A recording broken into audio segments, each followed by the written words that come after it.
Welcome back to the broadcast. We were talking earlier in the makeup room about this, and curious what you think about it. This Little League team in Chicago, it's so sad for the kids. They were stripped of their championship title because it was found that some of the parents were involved in bringing kids in that really weren't eligible. Right. Because they were from other areas. Right. And so not only did they, reprimand everybody, but they stripped the kids of the title. Yes. And I just feel like, isn't there something, couldn't we find maybe the parents who brought kids in who were ineligible? I think the parents didn't know it was the coaches. Here's the thing, having a child that has played in Little League since he was 5 all the way through into high school, this happens all the time.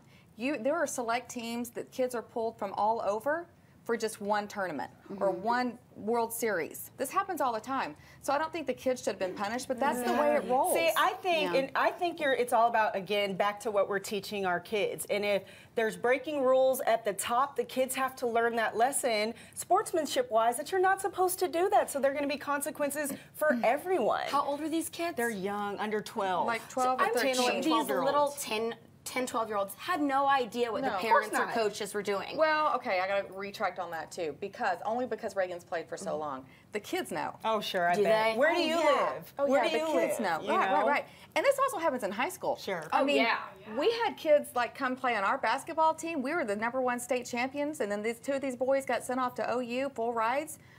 They were brought into the area for that team, for that school, because they were talented, and parents had to then if that's the case and the kids know and everybody knows, then sorry, these are the consequences of breaking the rules. The kids know. If you're at that level to play at the World Series, you know exactly what's going on, and you know that you're playing with players who have not been on your team before, and you know why they were brought in. Interesting. Yeah. You know. Well, I think we have some comments from our viewers, right, Stuart? Yeah, this is a tough one, like you guys were saying. You want to teach the kids not to cheat, but you also want to reward them for doing a job well done, especially when they had nothing to do with the drama in the first place. Right. So Christy Howard says, punish the coaches, not the kids. Yeah. And Jason says it's awful, and we wonder why our professional sports athletes act the way they do. So hit us up on our Facebook page, facebook.com/thebroadcasttv, and let us know what you think. And it does start at the top. That's how it is.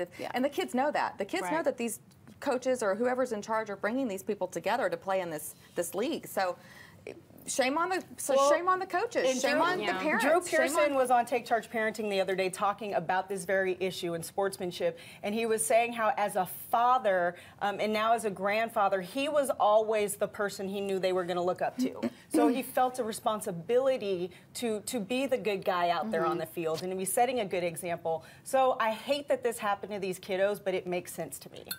Punish the coaches and the parents, not the kids, though.